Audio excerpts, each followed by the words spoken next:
Hello everyone, today I am here to share with you my review of my homeschool planner for this year. The homeschool school year of 2025 and 2026. The Happy Planner.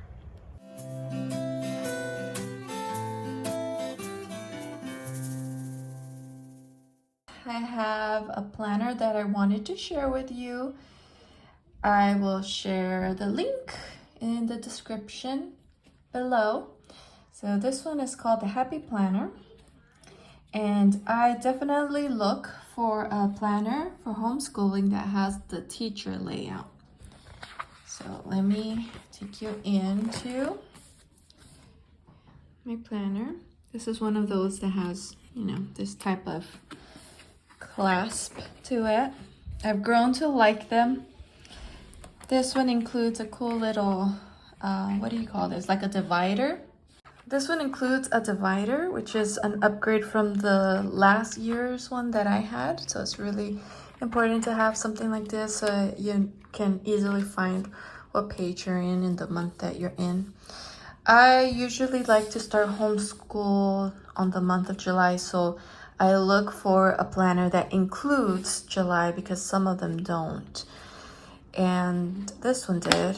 However, it's almost August, so this year we ended up not starting homeschool on July. It's just the way it worked out for us this past homeschool year.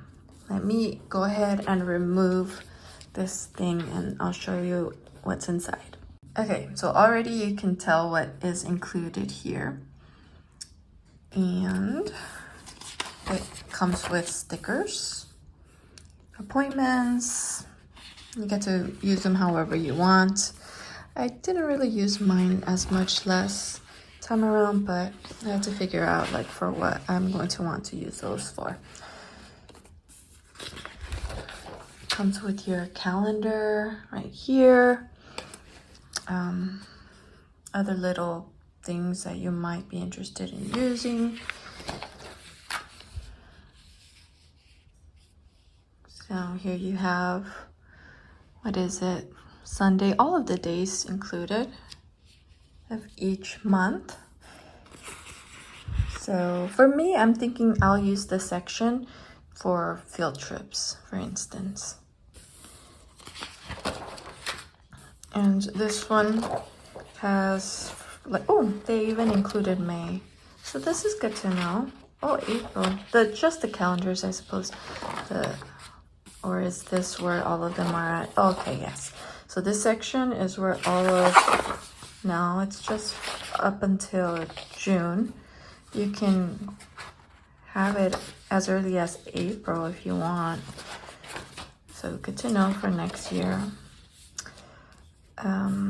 I chose the very simple design because I like things to be simple. And I just feel like my mind gets it's just too much if there's too much like florals and things like that, so, or too many colors. So I always go for the more plain look. But as you can see, this is pretty much how all of the days will look, all the months, I mean. It starts with your calendar of the month, and then it brings you here. This is the layout that works for me. I love this. So I go ahead and add my subjects here in whatever order I choose, and like my elective there. And so I homeschool 2 children. So I mean this is great for like one child, but since my kids are so close in age, they're only 1 school year apart. Some of the subjects we do them together, so I like to just use one planner for both kids. And so for example, if it's math, obviously they're not going to be in the same level, so I'll just use half of the space for one of my kids and the other half, or I'll use different color of pens to differentiate. And yeah, usually works out. So it has Monday through Friday. No weekends, in case you're interested in, if you miss one day or you want to catch up on like Saturday. I would just write down the date that you, wherever you miss, and just use that space. So yeah, this is the whole month. And so if we're in this week, I'm going to use this little thing that they provided here. So let me show you how you can get it out. Where is it at? It's here. So all you have to do is gently pull it out.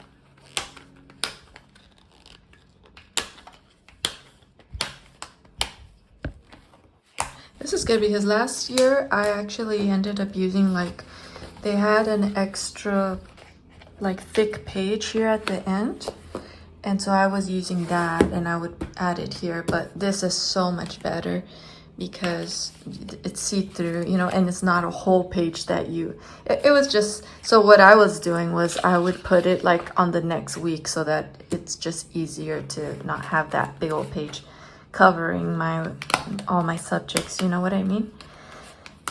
If you don't know what I mean, don't worry about it. Problem solved. Okay, so for example, we're on this week. Usually you're going to have your closed planner, and now you're gonna open, and you're gonna just be able to just open up real easily to the week that you're on. Let's continue. I want to show you everything. Then each month will have its different decorations, so your planner might look different. The other one was more of like phrases to encourage you. There's all kinds, but I really like this brand. So you start with July, and it has some of your holidays. And it goes all the way through. Let's go all the way to the. So my only complaint is this: when you're trying to move, you know, from one section to another, you're gonna move slower than maybe one that was like really, what do you call it, like a different binding, and you don't have to worry about a section coming out. But it's not that flimsy, to be honest with you. I just, see, I did it, but I don't know, for me, it kind of makes me nervous. So I don't know, I'm torn, because it's cute because it's easy. Like, I don't know, if you're a person that would like to just, okay, I'm done with this month, and your planner's getting lighter, I mean, how easy is that? You don't have to like tear it out.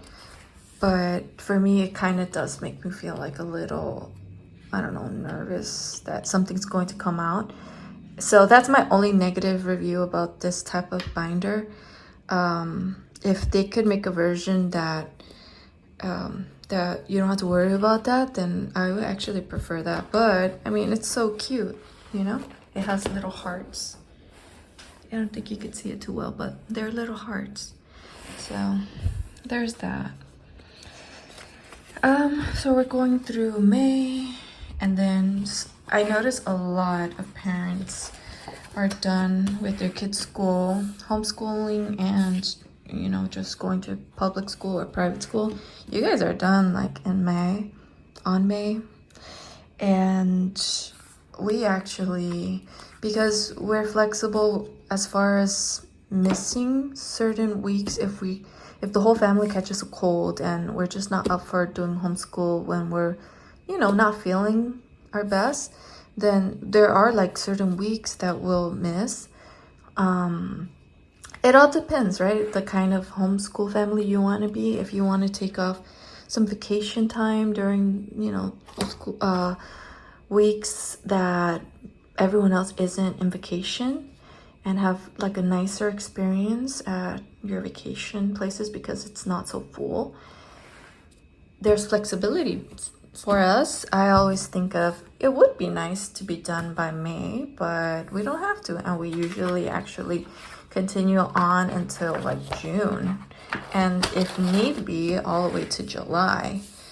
This year, my kids actually did not really want to have such a long summer, and I like to go based off of them sometimes. So you know what? I'm already seeing it. It would be nice to have a July option here, just in case you wanted to go a little longer. But let's see how far it takes you. What if you want to continue, you know? It would be nice if anyone is listening to this review that has a say in the company. Well, you already have July, so it does continue a little bit. It would be nice to have a few more pages in case you do want to continue on July to finish the school year. And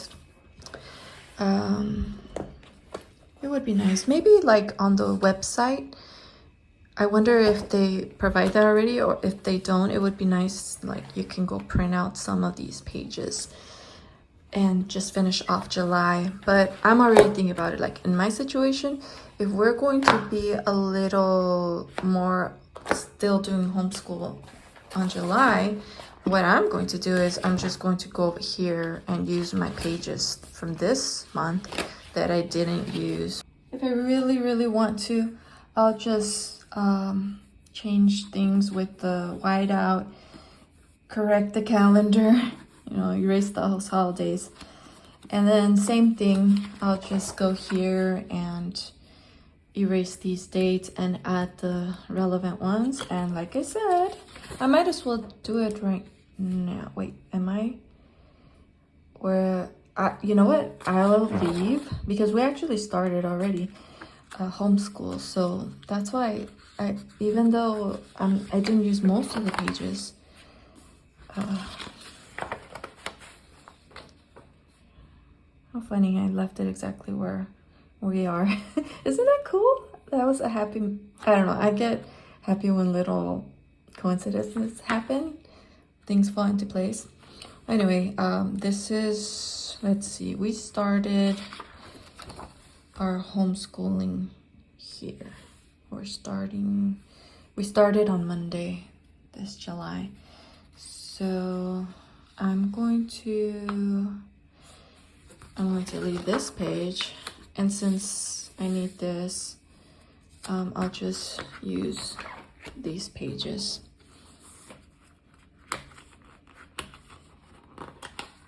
I'm showing you exactly what I'm already planning, huh? I'm not going to wait until later on, so I don't have to keep that in mind like the whole year. I don't know. Sometimes when you're going through like certain stress in life, everything feels so heavy, and it just, I don't know, it kind of feels nice to just, which one is that? June. Okay. It just feels nice to help your future self, and it feels like, you know, one less thing I have to worry about, deal with. I'm a special case this year. I have stuff going on in my personal life relating with my extended family. And so I'm at the point where I just want everything to be super simple. And yeah, that's why just something so simple as this. Can you tell, like even this, like I'm just so aware of like my anxiety. Yeah, I'm paying more attention these days. So let's see, where am I going to attach it? Yeah, right here, the end of June. Do I not have July? Where did July go? There it is. So those early ones are going to go. This is the other calendar, so June goes before. I'm going to make sure it's in the right order. So that's July, and I'll add, what is this? June? Why did I grab June? I guess I don't need June. What's going on with me right now? Oh, July, yeah, because of that. All right, so we'll just add that. We don't really need this one, do we?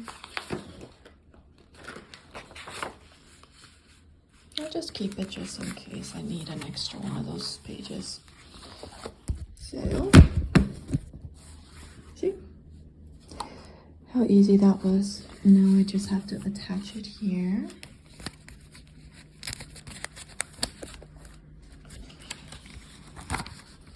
And keep them lined up. I'll do the last one and the first one so it's easier. And just tuck these into their spots. They kind of just fall into place. Okay, and then, so now after June, right here, I'll have July. It's not perfectly in its right place, but it's there, and I'm glad about that. So there. Later on, I'll probably change it too.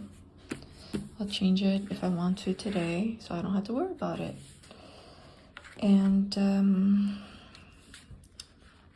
so what usually happens, and the reason why they don't, really create, I mean, some do and some don't. It just depends on the kind of design decisions that each planner makes each year. They do upgrades, they think, oh, that wasn't really necessary, let's save or whatever. But yeah, each year you're gonna probably see some improvements or some things that you're like, oh, I wish they would have done that again. But as you can tell, around the time that you get to July, you're done. And June or July, you're done. And so you're going to have bought your next planner around, April, May, or June, July even. And so you'll get a planner that starts with July, and there you go. You're ready to start homeschooling again. And let's go through the last one, the checklist. I use this for attendance. So I'll have, my kids' names here, and then the dates, all of the dates. And I guess there's different ways you can do this. I'm thinking right now, the way that we did it was we would write each day of the week. And, if we were absent, I would write an A for absent. And then we would write, like if we had to make it up Saturday or Sunday, we would write present, And so right now I'm thinking people could also just use this for maybe grades, if that's what you're into. We don't do grades. We focus more on attendance at this stage. My kids they were in 4th and 5th last year, so we don't really focus on grades because, well, maybe that's another video, but pretty much in homeschool, you get the answer right or you don't. Well, what I meant to say is you get the answer right or you get the answer right. Because when you don't, we review it and you learn how to solve it. So eventually you do get the answer right. So it's not really, okay, let's talk about that some other day. Because, yeah. Real quick, grading for us, it's not really as relevant as grading for a class with 30 students. Grading is more about keeping track, of how much your kid is learning, and you don't want one to fall behind. So it's a good way to track where a kid is at, or the whole class. But we pretty much have 2 kids, and so grading isn't necessary for us. I pretty much know where they're at. So that's what we're going to do. But I was thinking right now that maybe instead of doing it that way this year, we might just do, write the date, but instead track, that's how we did do it last time, I think. I was doing, okay, day 1, 2, 3, 4. So I, instead of putting present, I write the day that they're on, how many days. Because in California where we live, you're supposed to do 180 days. So anyway, you have that classroom checklist, and then you're done. Yeah, then you're done. You have this extra page. And there are other planners. If you're interested in more of a, you know, a more simple, just the basics, I say go with this one. Go with the Happy Planner. Make sure it's the teacher layout, because I believe a lot of planners also have like student planners, and I don't know, that's too simple. I do recommend having the subjects, those pages. It just helps me to see how much my kid has been doing of a certain subject. It's just nice to see, okay, they did this throughout this week. But if you are more interested in having pages that for each month that has space like on the side where you can write notes and things like that, and helps you plan out the whole month, you know, as far as there are some that help you even write down what your curriculum is for the year and extra things, then I suggest you look into other ones, because this one is more just basics. I personally don't really feel the need to fill out every single little thing. Sometimes it's even just daunting to keep up with the planner. So that's more of my focus, not, you know, writing extra notes. But if that is your thing, then yeah, go for it. Look for one that has like more spaces like this each week. But for me, this is the plan for us. And like if we need extra spaces like here, right? If you need to remind yourself of something or plans, appointments, then yeah, do this and figure out like, okay, what am I going to use these things for? You know, for me personally, let's see. Maybe I could use these as, oh, you know, we didn't do as much science last week, so maybe I could use like one of these little things, put it on the science of that week, and then put another one on the next week as a reminder of science. Science is the priority, you know what I mean? So if you liked my review, please remember to like this video and share it to your homeschool mamas that might be looking for a planner that's like this one, very simple, very to the point. And I will share also a video of me reviewing another type of planner. It's definitely thicker and it has way more pages for all the little details and future planning and all of that. I'll share that one too, just in case you're like, I need more. So I'll see you guys on the next video. Thanks so much for watching. Bye bye.